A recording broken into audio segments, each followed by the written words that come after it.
Welcome to the HELSUS Global South Encounters with me, Franklin Obenodum, Associate Professor of Sustainability Science with Global Development Studies as the chair. We live in a climate of injustice. J.T. Roberts and B.C. Park's book with the same title identifies, and I quote, global inequality, North-South politics, and climate policy, and of course, as the heart of the problem. Marxists identify capitalism as the root cause, and hence, in their call for climate justice, they emphasize a change in the capitalist system. But is this climate crisis a mere problem of capitalism, or it is in fact a global problem of imperialism? The two are interlinked, of course, but existing theories exhibit profound confusion in grasping this dynamic, this dialectic. Mainstream economics has no theory of ecological imperialism. Other sustainability frameworks are stultified by what Frantz Fanon in The Wretched of the Earth famously called compartmentalization. For instance, faced with the need to develop a more nuanced approach to its agenda, advocating the scaling down of growth, degrowth analysts and activists alike claim that only the global north should degrow for now. But that is a quintessential problem of compartmentalization. We live on only one Earth. The world is not flat, but we need a much more holistic and historical world systems approach to address these world ecological crises. To help us to do so is Dr. Mariko Frame. Frame is a global political economist specializing in development and environment. Not only has she taught in both the Global South and the Global North, she has lived experience in both, researching Asia and Africa in particular, and the Global South in general. She wrote her doctorate on ecological imperialism at the University of Denver, within one of the best international studies programs in the world. Since then, Mariko has been a consistent analyst of ecological imperialism. To the Palgrave Encyclopedia of Imperialism and Anti-Imperialism, Dr. Frame contributed the most profound entry on ecological imperialism. On the pages of Capitalism, Nature, Socialism, she has published a highly visible study on ecological imperialism. Her forthcoming book is, again, Ecological Imperialism, Development, and the Capitalist World System, Cases from Africa and Asia. Previously based at Westminster College's Global Studies, Politics and Justice program in the US, it is evident that the name Mariko Frame has become a prominent and the world's preeminent voice on analyzing and challenging ecological imperialism. But with the world now facing a pressing challenge of energy security, is Dr. Frame's alternative of advocating energy sovereignty utopian, or is Frame's alternative something else? Is an Afro-Asian alternative, a Southern alternative, even more relevant today? Currently, Dr. Frame is Assistant Professor of Economics at Merrimack College in the US, from where she joins us today to defend and discuss a world systems approach to analyzing our present ecological miasma, what the experiences of Asia and Africa illustrate about the problem, and how we might navigate out of this debris of crisis. So welcome, Mariko. Perhaps let's get into the substance of your research by beginning with your analysis, followed by questions and comments by all of us. and then you can respond. For the audience, our practice is usually to mute our microphones, on muting only when I invite you to do so. But questions can be sent to me in the personalized chat box. Over to you, Mariko, and welcome again. Okay, thanks so much, Franklin. Thank you for a really more than generous introduction. And it's really great to be here with the Global South Encounters in Helsinki. It just seems like a wonderful program, and I've been following the updates for this, and really pleased with the program that Franklin put together and the authors that have, the authors and activists that he's put together, especially for this season, which deals with ecological imperialism.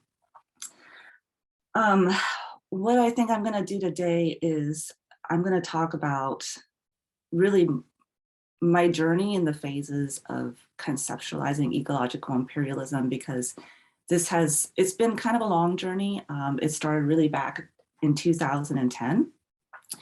And it's gone through several different phases, and it started off kind of specific, and it ended up with a book where in the end I had to sit back from my book and really realize that when I'm talking about ecological imperialism, I'm talking about something that permeates just really every aspect of the global economy. It's built into the global economy as a system. It's built into world systems. And so when we talk about the ecological crisis, this past 10 years of studying this issue, it's just very apparent to me that the worst mistake we can make is one that's very reductionist, looks at only specific countries within countries, only looks at a specific part of globalization. Instead, we have to look at something that's systemic, it's global, and includes a capitalist world system. So I really began studying this issue back in 2010. It was the wake of the Cochabamba Ecological Summit, and I went down there for 3 months during my dissertation stage of my PhD.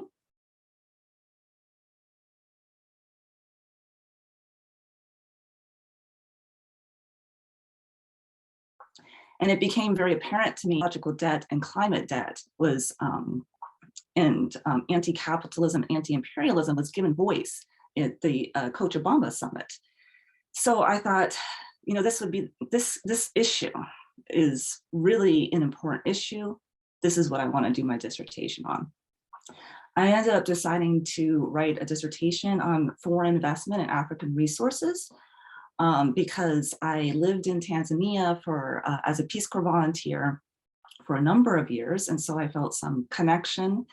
I didn't speak Spanish, so I didn't want to go and do my research in Latin America. So I decided to settle on looking at Africa, and especially looking at a case study in Tanzania.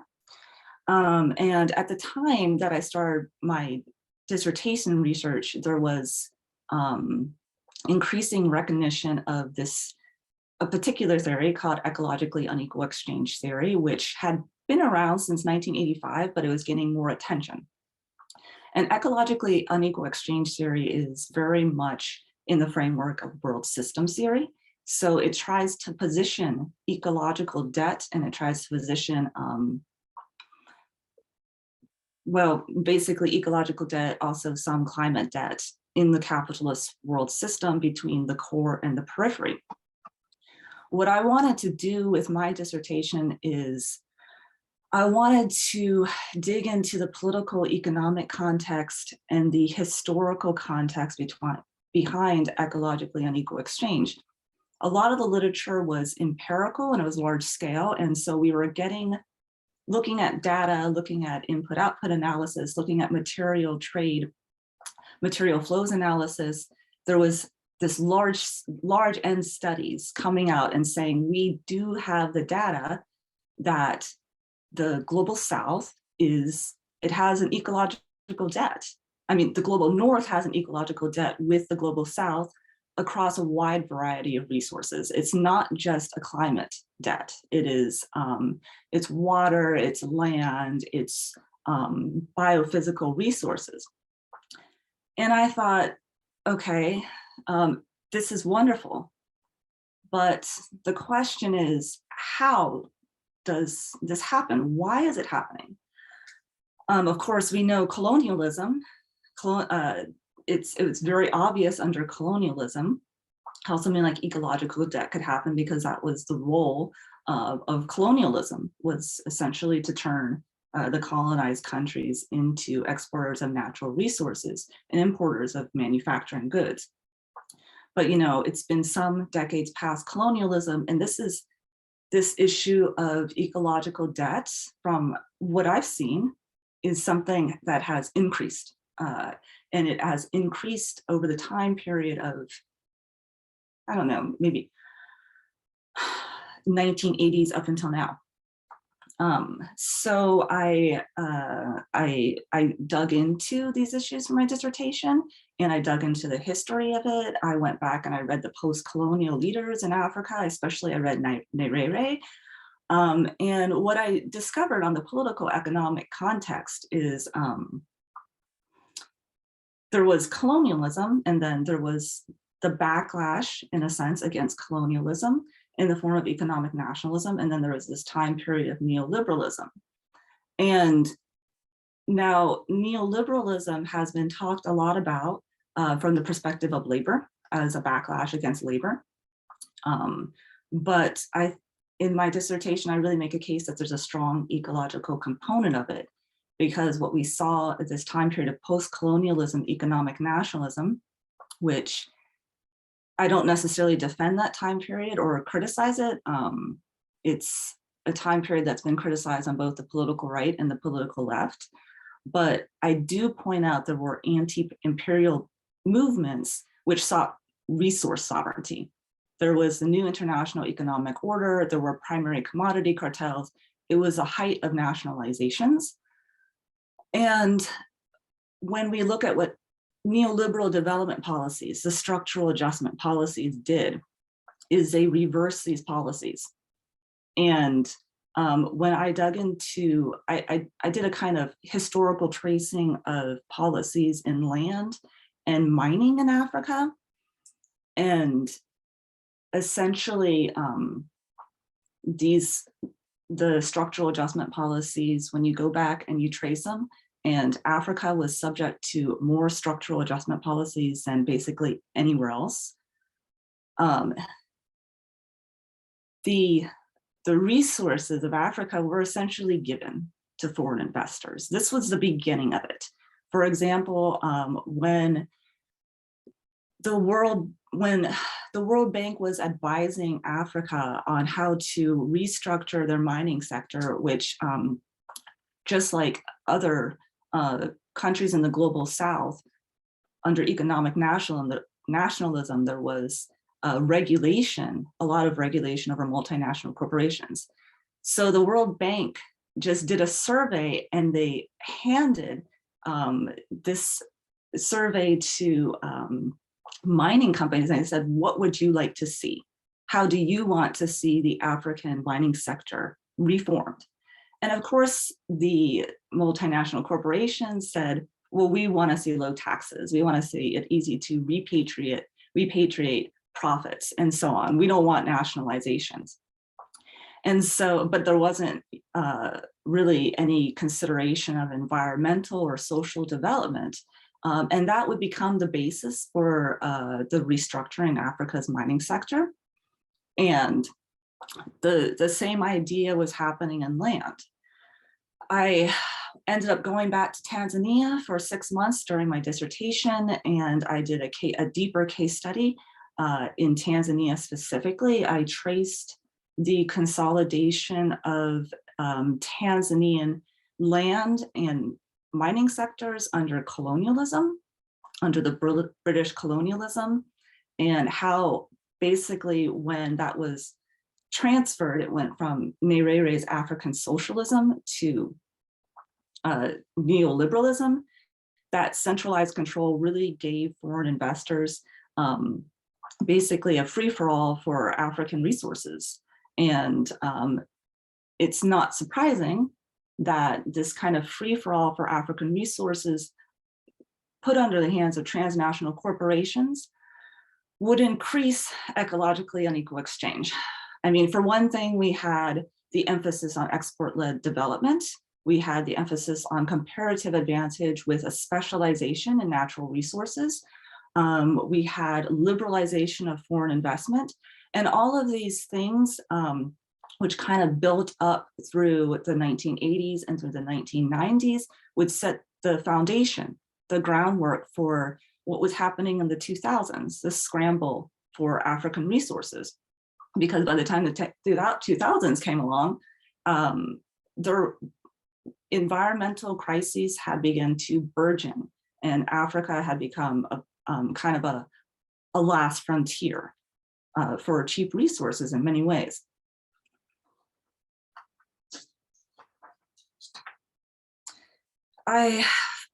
During this time period, this is my first phase of understanding ecological imperialism. I looked at everything from trade-related investment policies, bilateral trade treaties. I looked at TRIMs, trade-related investment policies from the WTO. I looked at what they meant in terms of regulating transnational capital and banning nationalizations, lowering taxes, tariffs. I looked at the consequences, how because of this, even during the height of the commodity boom, African nations were actually able to get very little in terms of profits. And yeah, that was kind of sums up my first phase of investigation into ecological imperialism. The second part of my investigation into ecological imperialism, it happened kind of by accident. The academic job market is very difficult in the United States. So when I graduated in 2014, I cast a global net, and I ended up going to Cambodia for a year as a professor at an American university. And what I found in Cambodia was even more extreme than in Tanzania in terms of land grabbing and in terms of the general situation. Cambodian is an authoritarian government. Over 700,000 people have been kicked off their land or in some way negatively affected by the land grabbing. It's very extreme. When I was there, I ended up working with Licado, which is Cambodia's main human rights organization. I had to do it behind the back of my university because my university was being funded by somebody who was pretty high up in the Cambodian government. There is and continues to be rapid environmental destruction in Cambodia. But once again, when I started to dig into, okay, what was the foundation, what was the beginning of this land grabbing, this foreign investment in Cambodia, once again, I came back, I found again the legal foundations that were put in place by the World Bank, particularly the International Finance Corporation, which is a private sector of the World Bank, which again had this idea of development that was very self-serving for the global north, I would say. And it's one that just basically economic growth,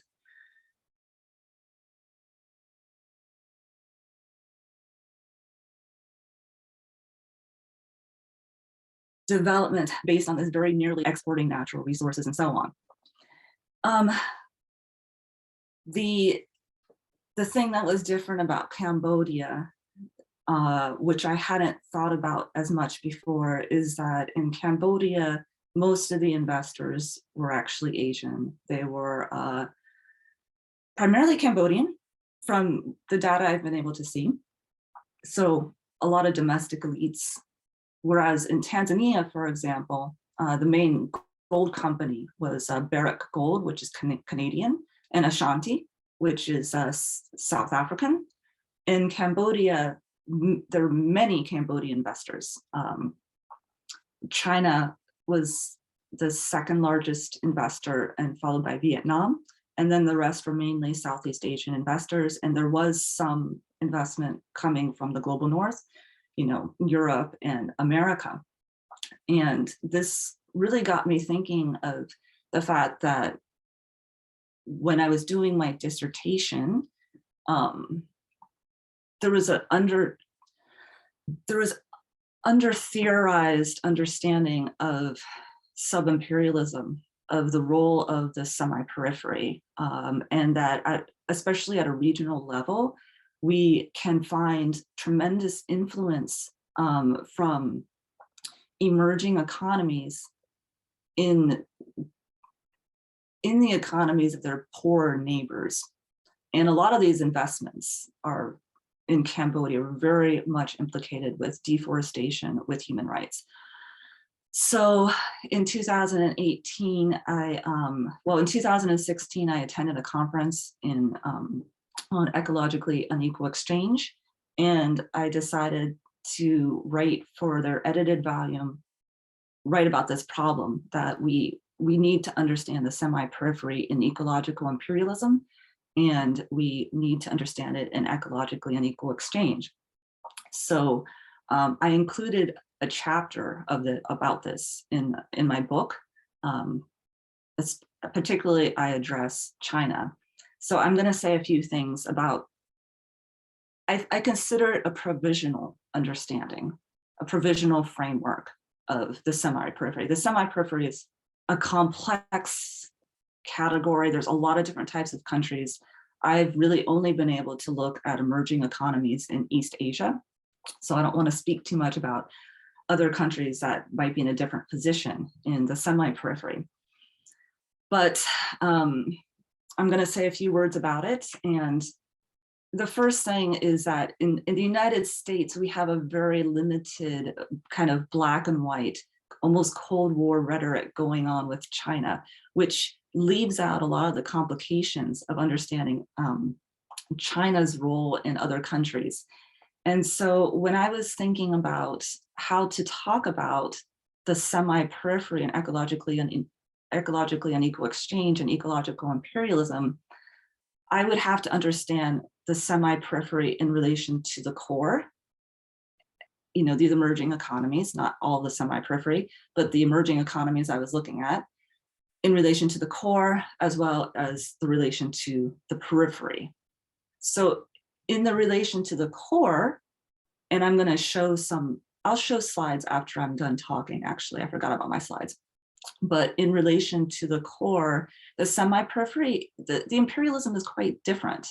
It's different because first, they're entering into a capitalist world system that's already dominated by the core. And a lot of the ways that, for example, China had to industrialize was very much exploiting their own environment and exploiting their large population of labor. And so when we look at some studies, what we have found is that through the core countries outsourcing their production to places like China, and then China sending the products back in the form of consumer goods, a lot of those consumer goods are embodied, they embody carbon intensity, material intensity. So China is, it has a very large carbon footprint, and that is a problem, but we have to understand that some of that carbon footprint is from the transnational corporations coming from the United States, from Europe, and also it's for the purpose of consumer goods that are going back to the United States and Europe. So that's one first kind of relationship between the core and the semi-periphery. So this kind of rhetoric about China destroying the planet can be quite inaccurate, because core countries can be implicated. China is a platform for many global north transnational corporations, and sometimes China, I was reading one study where like IKEA needs a lot of timber, and so China would be a platform for getting that timber for IKEA.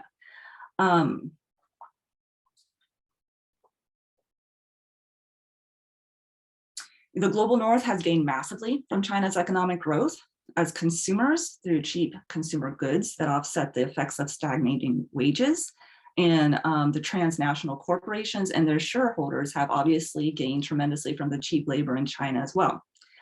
Nonetheless, in the chapter I have that's trying to outline a provisional framework for understanding countries like China, I also discuss Chinese sub-imperialism.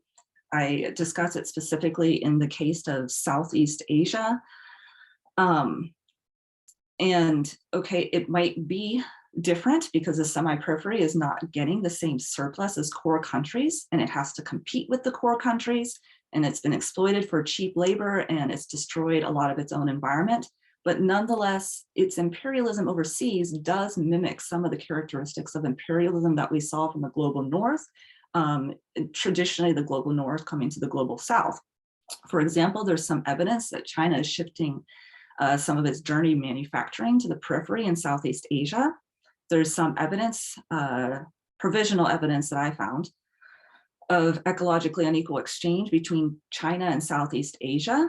And then we also have to recognize that, okay, back when this structural adjustment policies laid the kind of foundation for foreign investors having this basically free-for-all and control.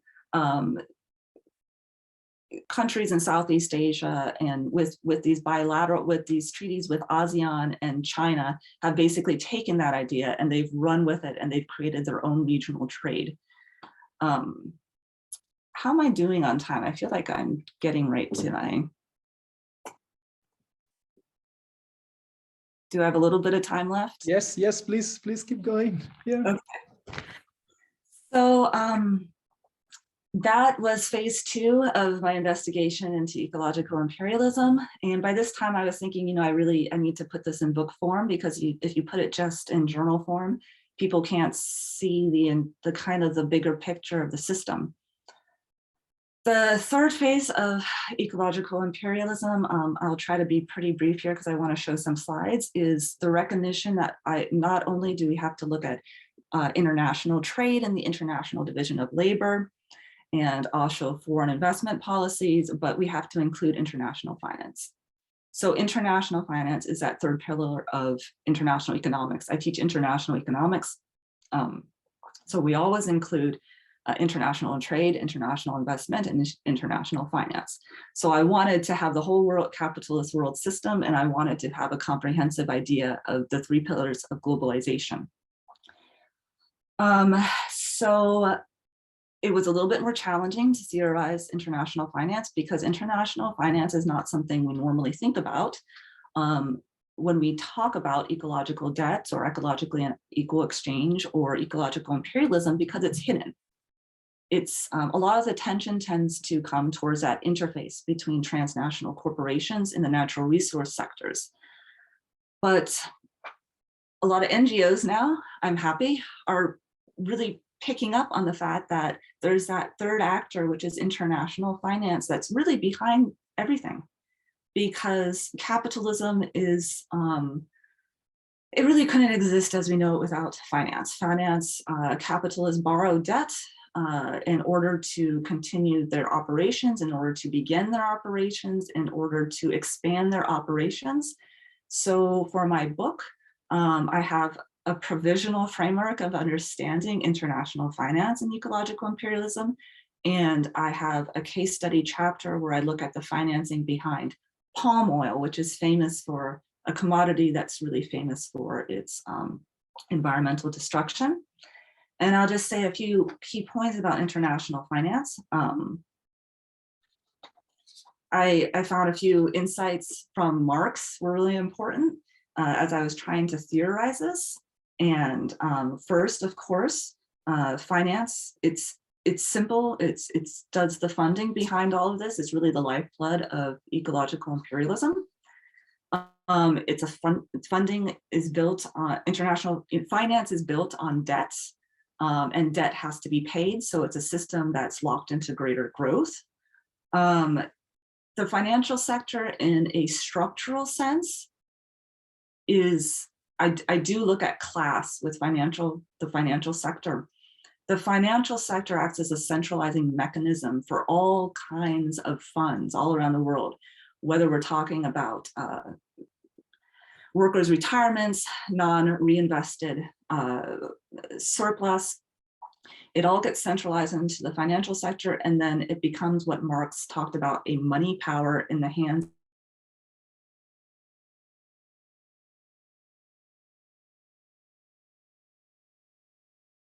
of the financial class. So is the entire globe. So when you look at something like hedge funds, what we're really looking at, and they have stocks and bonds from all over the globe, what we're looking at is a funneling of surplus from both labor and ecological surplus, that it's going to a specific class, it's going to the financial class. You know, the global economy is very much dominated by a hegemonic financial class. And even in the global north, it's really a tiny percent of the population that owns most of the stocks and bonds. So we do have to think in a class way. And finally, just to make one final note, is this issue of liberalization. When I looked at my case study of the financing of palm oil, it's just crazy how you can look at one palm oil company, like a big one, and you would see 100 investors behind it. So with this high level of liberalization for the financial sector, as kind of the third pillar of neoliberalism, we have to keep in mind it's kind of like a Pandora's box, where it's extremely difficult to regulate on environmental or social grounds because there's no international standard. So, for example, when I looked at palm oil, some of the European banks had withdrawn from palm oil in Southeast Asia because the human rights abuses and the deforestation. And immediately Asian banks had rushed in to kind of fill that void. So international finance, when we're talking about ecological destruction, ecological imperialism, we also have to keep in mind that we have to analyze it as a system. And there might be a lot of advertisement that certain banks are going green, or we have green bonds, but as a system, the international finance is very much driving ecological imperialism and ecological degradation around the world. And then in the final chapter of my book, I just kind of use some of these main points to make a criticism of some of the main kind of platforms that are being put forward nowadays as ways to go forward. For example, the Sustainable Development Goals, and I make some criticism of carbon trading. But I'm going to stop right there so I can very quickly show you guys some slides. Let's see.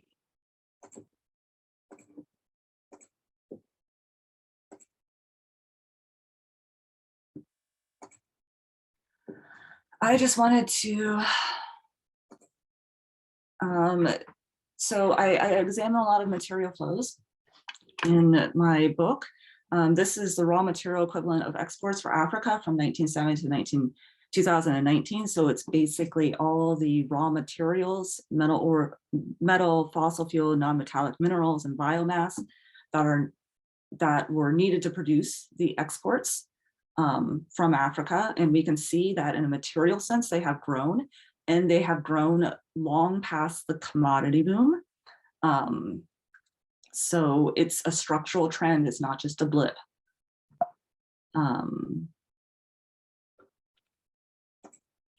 This is something I compiled for Africa as well. And it basically shows the negative numbers show a deficit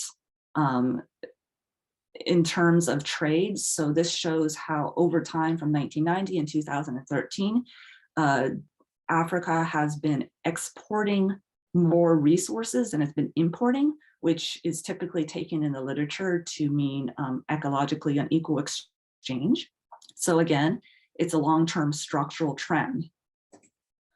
In Africa, we see that despite the fact that it has ecologically unequal exchange with the rest of the world, the per capita usage tons per capita is very low by the African people themselves, while we see that for the rest of the world, it has steadily increased. In Africa, still the per ton, the tons per capita is, it's very low.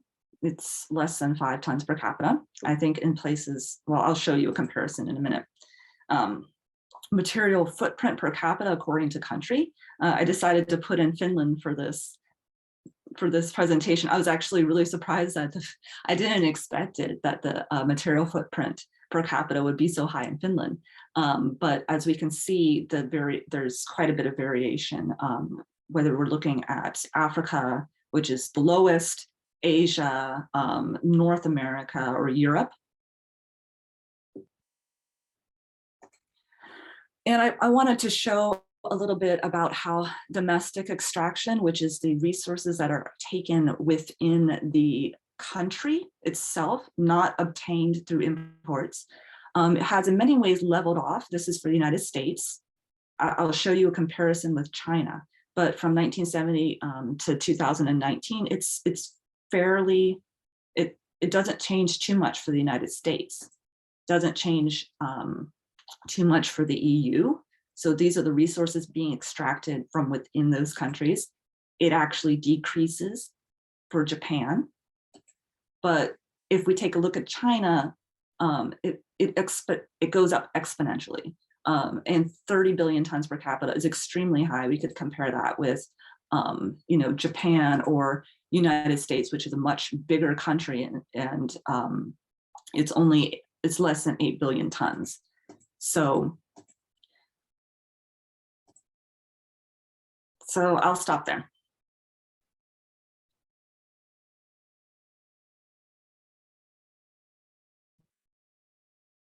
Okay, thank you so much, Mariko, for a thought-provoking talk, for clarifying how over the years you've expanded your analysis from economic to ecological imperialism, and for demonstrating the serious limitations of both conventional wisdom and the Western left consensus. For those of us who do not have, the far-sighted vision and insight of the world systems analysts, please, could you help us to understand how different a world systems analysis is from a Marxist analysis of the ecological crisis? I hope I don't get any trouble with real world systems experts who, not like me. I have to be honest, my work is a total mishmash of neo-Marxism and world systems theory. Historically, we could look at Marx and see how he talks about imperialism leading to the evolution of the productive forces and maybe kind of justifying it. I hope Marxists aren't still thinking that way.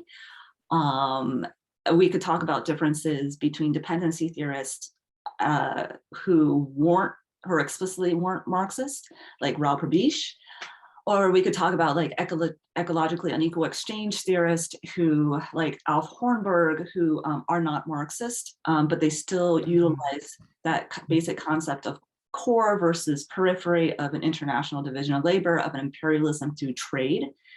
I guess I have to say that to me, it's important. It's important to put these things within a historical understanding of the expansion of capitalism. That doesn't mean that that's everything. Doesn't mean that that's the only way to interpret ecological imperialism, but we have to make that historical connection that capitalism is a constantly changing, evolving system. And so it's important to also bring in that deeper critique of the dynamics of capitalism into our kind of understanding of the international division of labor. I don't know if that answered your question. That definitely does answer the question. I have a second question, and then that will pave the way for Barry Gales. In our department or discipline, the most visible, certainly the most authoritative world systems analyst. Mine is, I hope it's a straightforward question. Is class analysis still relevant in a world systems approach to looking at the ecological crisis? Oh, in your talk, you did mention that we should still think about class, but I'd like some more clarification on that one. I think it's really big. I could have done maybe a more fine-grained class analysis in my book. I felt I was trying to fit in so many different things, but I did. What's immediately obvious is the connection, of course, and this is an old problem, is the connection between the elites, you know, when I was like studying in Tanzania or Cambodia, and the natural resource sector. Because it's that the capacity of the state to make those decisions, or certain ministries within. What I really found was like certain ministers in Tanzania were providing the foreign investors with the contracts with the gold mining. And in Cambodia, I was just talking to a Cambodian activist the other day, you know, it's certain powerful people within the government who have the connections. So there's very much a class dimension. And again, there's a class dimension that has to do with finance, which we may not even be aware of. We can even be the recipients of it, because if we have money in our pension funds, and those pension funds are, you know, involved in the resource grabbing overseas, we as the middle class in the global north, we are implicated in it as well. So there's all sorts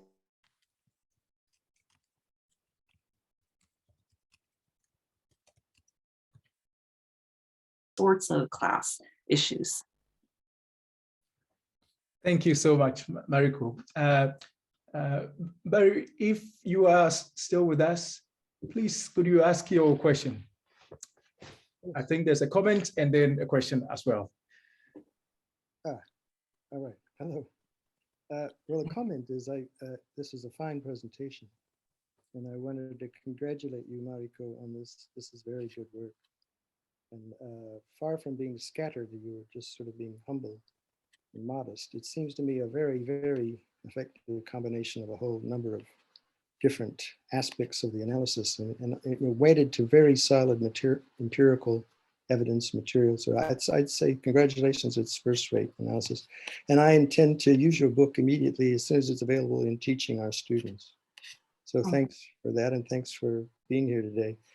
Because you're probably aware that some of us at Helsinki are involved in this initiative, the Extractivism and Alternatives Initiative, EXALT.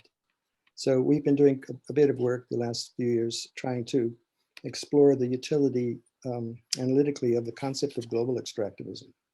So, but we haven't, as far as I'm aware, none of us have actually explicitly taken on a theoretical engagement to try to see how the concept works with the larger world system analysis, world system theory, ecological imperialism. So, and it seems that you've opened that up today, that's a important question. So I wanted to ask you to just openly reflect on like whether you have engaged somewhat with some of the recent literature on extractivism and global extractivism, and how you see that might fruitfully or otherwise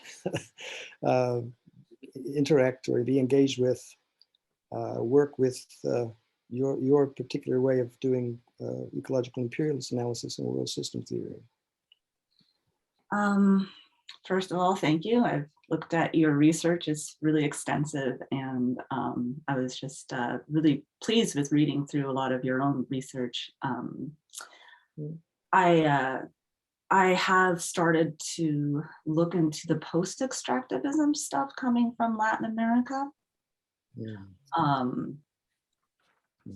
which is very interesting. I've actually been looking at that, and I've been looking at degrowth, and I've been thinking of degrowth, ecological imperialism, and post-extractivism, and where we could, you know, where we could fruitfully go from there. Yeah, so I think that there's a lot of overlap.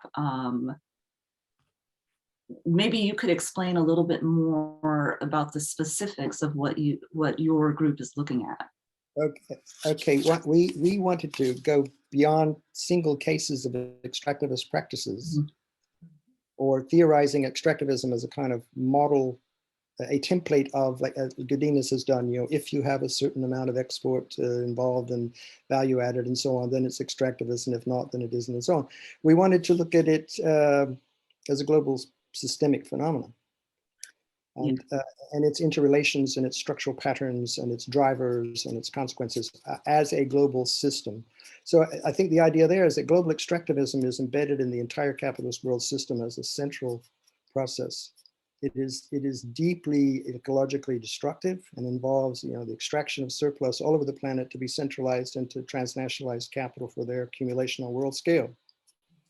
Right? So this is global extractivism related to the capitalist world system and ecological devastation and crisis. So it's like that. Yep. Quick That's take. That's how I would define it. It's like you might say in the long, broad traditions of Marxist analysis, capital accumulation is the driving and governing process of the entire system. We all know that. And in recent decades, increasingly transnationalized and transnationally mobile capital. And as you pointed out, as soon as you look empirically, you discover this, right? Yeah. So so is global extractivism. In other words, it is endemic, ingrained, intrinsic, structural, systemic, everywhere. Yeah, I mean, that sums up how I talk about it in my book. I would say that I think it's increasing, and I think it will increase, because if we look at what's happening is we have increasing ecological crises, but then we have really the material footprint and the carbon footprint per capita of the world. If we look at the average, it's going up. So the global north, despite ideas of ecological modernization, really has not decoupled. Yeah. And portions of the global south, which have very large populations like China, I've looked at Malaysia, other emerging economies in Asia, their material footprints they're beyond what would be considered sustainable. So we have a problem here. We have a really big problem. African nations, I'm afraid to say, Franklin, are at the very much receiving end for all of the other countries. That was what I had seen, and they're not causing the problem. But I can't say the same of a lot of Asia. But they're not as bad as the core countries. So. Yeah, well, actually, kind of take a takeoff of David Harvey and all that. Like one, maybe not enough, or maybe it has, and I've missed it. Appreciation has been made of the ecological limits of capital accumulation on world scale, which is another way of saying that we're now at those limits. In fact, we're past them. And even people, even very mainstream, very reputable scientists in climate science like Johan Rostrup have said, we quoted him, I think, in one of our recent pieces on this, on global extractivism, that this fundamental problem is the overexploitation of the web of life, the overexploitation. The fundamental problem is that humanity as a whole is now at the point of gross overexploitation of the natural world. And so we have breached the planetary limits. Already we had a recent interview in Globalizations with Will Steffen, and that probably now we have actually breached, there's a probability we've breached 6 of the 9 planetary boundaries that they identified empirically. And that, we are on the brink of the limits of capital accumulation. There's a system may just, not because, is that the fact, the ecological limit having been breached will start to bring a whole system failure for the capitalist world system. I agree. I 100% agree. And sometimes you wonder as an academic, what are you doing? You're kind of documenting the slow train wreck, and feeling a little bit powerless, not knowing what to do about it, other than gathering more and more stories and more data and more theories, That's our role. and to pass this on to our colleagues and our students, and then to one hopes it filters out, and it does. We shouldn't think too highly of ourselves, overestimate ourselves, right? And be vain. But I don't think we should feel embarrassed or powerless about our role as academics. It's what we do. We need to do it well. And you are doing it well. And I'm grateful. I'm really glad I caught this session today. Thank you. Thank you for the conversation. On the somewhat Gramscian note of pessimism of the intellect and optimism of the will, I'll invite others who would like to, make comments or ask questions.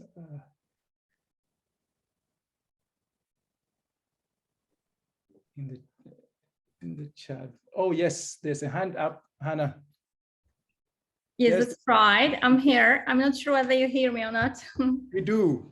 So first of all, congratulations on your presentation and your monography. I think it's very perfect. So congratulations to you and for having me on this seminar. I just want to ask you about some remarks from your side, whether you see also some other key players on the ecological imperialism, as I think it might change also towards the Islamic countries. I think that UAE or the other Islamic countries might also influence the African countries, the sub-Saharan region, as they bring the financing. So as we see the new neo-colonialism, I think that it might exchange also towards the Islamic countries and convergence of the conventional finance into the Islamic countries. Do you have any remarks on that? Do you see any role of Islamic countries on that subject as well? Can you repeat again? What countries? Islamic countries like the United Emirates. Yeah. Yes, I think ideally, if I had the time, I would have written like a 500-page book, which could have each of the world regions and their exact role in the world system and ecological imperialism. I think if we look at Africa, what we see is investment and land grabbing from countries all over the world. Some of them from the Middle East, for sure. A lot of them because of the food issues, the desertification happening and the climate change with the Middle East and the need for having some sort of food sovereignty. A lot of that investment was spurred because of the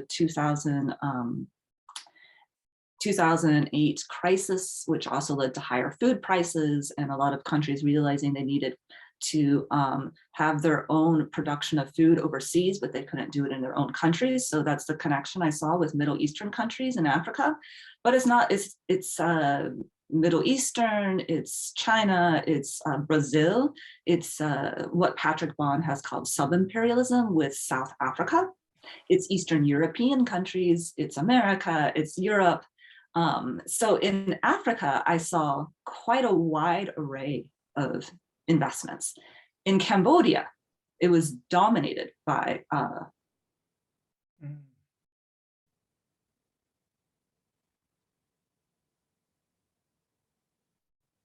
Southeast Asia. Okay, you froze there for a minute. Does that answer your question? Thank you. Yeah. Thank you. Looking forward to all your research. Thank you. Okay, thank you. Thank you, Hannah. Well, Africa has been mentioned a number of times. I wondered whether, one of the environmental economists in the room would like to make a comment, or the festival would like to make a comment. Or Adamu, did you want to say something from your base in, I think South Korea, or rather festival? Thank you very much, Professor. I actually do not have much to say, but the presenter, I would like to congratulate her for a very excellent presentation. Towards the end of her presentation, she made, or rather during the time she was responding to your question, she made a very remarkable comment about the dynamism of capitalism. What came to my mind was, where do we place China in this dynamic and changing pattern of capitalism? what role is China playing in this changing phase of capitalism? That is my question. Thank you. Yeah, well, to sum up very briefly, to put it in a sentence, I would say that it's still in the position of exploited and exploiter. I take a very similar position to Min-Chi Lee, who is an economist at the University of Utah.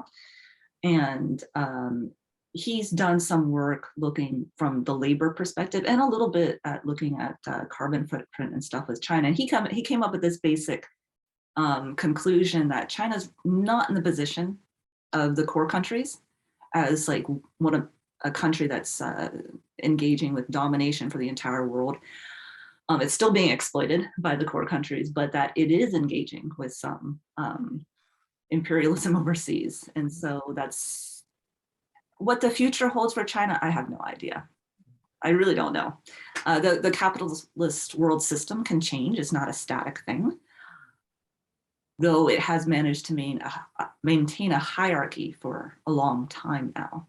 But certain countries can move up. So I don't know what's going to happen with China. On that note, sounding the political economic character of uncertainty in the world, I will bring our session to a close. Clearly, the session has been very insightful, partly because of your thoughtful questions, partly because of the tireless effort of my colleague Sophia, and particularly because of Dr. Frame's stimulating address and authoritative responses to many questions. So I'd like to thank all of you, especially Dr. Frame, for an engaging and persuasive critique and alternative to critique of an alternative to ecological imperialism in Asia, Africa, the Global South, and the world in general.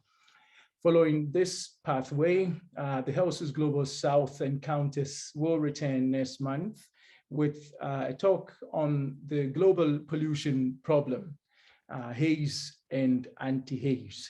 The speaker, Dr. Helena Vaki, is an associate professor at the Department of International and Strategic Studies, University of Malaya in Kuala Lumpur, Malaysia. She's the author of the book, The Haze Problem in Southeast Asia. More details about the talk and our speaker will be made available on our web pages shortly.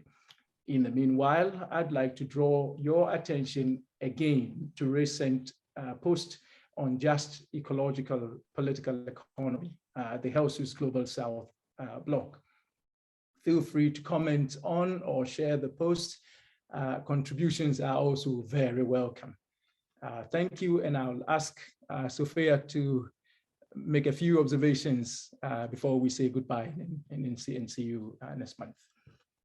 Yes, thank you very much, Dr. Frame, for the wonderful presentation. And thank you, Franklin, for turning it back over. I just wanted to mention to everyone in our audience that if you're interested in the Global South Encounters and also the new Just Ecological Political Economy blog, we encourage you to please find and follow us on Twitter at Helsinki_Global South. I put it in the chat because that is where we are making sure to make all our updates. So we hope to see you all over on Twitter. And of course, please check out the new blog, new posts happening every month. Thank you very much, and see you next month. Okay.